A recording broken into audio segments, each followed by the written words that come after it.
sekarang masuk ke praktikum unit 2, yaitu analisis margin pemasaran dan farmers selling. Sebelumnya dengan Ibu siapa? Dengan Ibu Purnamasari, ya, saya owner dari Regina Jemur Biskuit. Biasanya ya, kalau ada rantai penjualannya ini salurannya kemana aja? Misalkan dari produsen langsung ke konsumen kah? Ada beberapa pemasaran. Jadi pertama pemasarannya ada yang dari produsen ke grosir langsung, jadi ada yang ke reseller, ada yang langsung ke konsumen. Oh, berarti ada tiga ya? Tiga, ya. Misalkan lewat grosir dulu, reseller dan konsumen. pembayarannya itu langsung dibayar atau beda-beda ya? Reseller itu biasanya yang produsen ke konsumen ke dia itu biasanya, kemudian kalau misalkan di toko-toko atau di outlet biasanya itu konsinyasi. Oh, Dia jadi langsung bayar gitu. ketika lo berapa? Iya. Pernah masuknya teh di apa aja kalau di grosir? Grosir itu biasanya grosir toko grosir Samudadi, kemudian Jogja, itu biasanya cash ketika produk laku itu pernah ya? per bulan.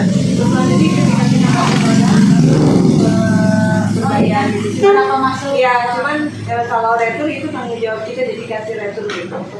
Biasanya ada juga retur kayak itu. Ada, biasanya kalau ada retur kita ganti dengan yang baru seperti itu. Oh, karena misalkan udah expired Iya, mendekati. iya. Oh, tapi kan lama ya sekali. Ya lama-lama, tapi 1 tahun, satu atau tahun. 6 bulan. 1 tahun. Kalau kemasan yang seperti ini 1 tahun.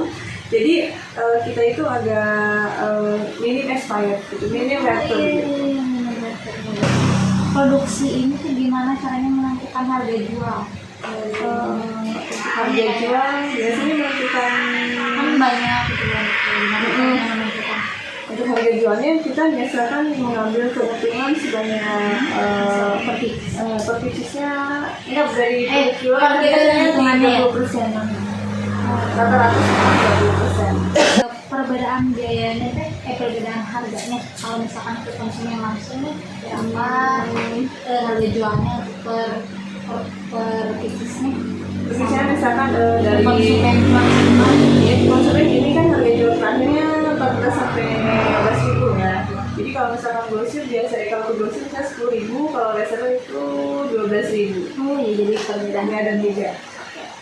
Nah, untuk dalam hitungan finansialnya apa udah melakukan analisis BEP-nya kayak break even point untuk menentukan kapan sih usahanya ini balik modal atau udah ada catatannya nggak Misalkan biasanya sih kalau balik modal itu misalkan dari Berapa lama sih balik 2017 2018 sampai sekarang itu udah kebalik modal gitu kan, malah udah ada tambahan untuk pembelian alat-alat dalam baru sekali gitu. produksinya balik modalnya Itu sekitar 1 bulan ya. cukup ya bisa. Jadi per bulannya kita 1 bulan perhitungannya. Perhitungannya kalau ada ini nggak fluktuasi harga kan contohnya sekarang kan naik harga plastik atau suka ada yang naik itu bisa menaikkan harga jual. Kalau untuk menaikkan harga jual biasanya kita untuk semua bahan baku utama dan pendukung biasanya kenaikannya 100% itu baru kita naikkan harga. Jika kenaikannya 10%, 50%, sejauh ini belum ada kenaikan harga karena masih hal yang wajar gitu harga segitu. Tapi kan kalau bahan bakunya tinggi, kadang-kadang juga yang mungkin ada keuntungannya berkurang, tapi masih cukup untuk masih standar. Nggak sampai rugi ya, sampai rugi ya. Masih ada, cuman jadi tipis, makin mengurang gitu ya. Paling waktu minyak harganya naik dari 23 sampai 45 itu saya naikkan harga gitu. Naik ke sampai berapa dari biasanya yang kemasan seperti ini tuh 10.000 harga jual konsumen, sekarang jadi 13 sampai 16 dulu. Untuk apa ada biaya untuk penghematannya atau efisiensi yang dilakukan? Ada. Contohnya seperti maksudnya kita tambahkan sedikit. Nah, ya gitu. Apa sih biaya HPP-nya tambahkan sedikit 1.000 atau 2.000 bisa menghemat ketika ada bahan baku utama naik, jadi kita tidak mesti untuk menaikkan harga jual gitu. Karena udah ditambahin. Iya. Kalau untuk menurut Teteh prospek untuk kedepannya tuh secara finansialnya apakah ini menguntungkan kedepannya produk ini tuh? Insya Allah menguntungkan.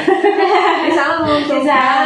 Ya bagi saya sendiri, bagi resell, bagi grosir, bagi mitra-mitra semuanya insya Allah menguntungkan. Sama yang menguntungkan. Yang menguntungkan. Iya. Kelebihannya teh produknya?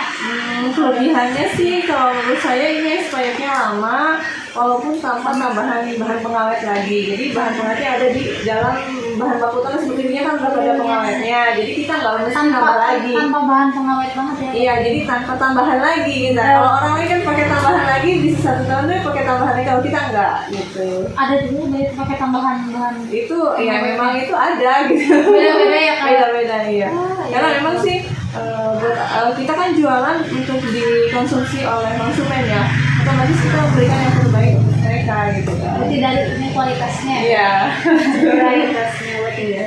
Berarti menurut Teteh prospek untuk ininya berarti layak ya Iya. untuk ke depan.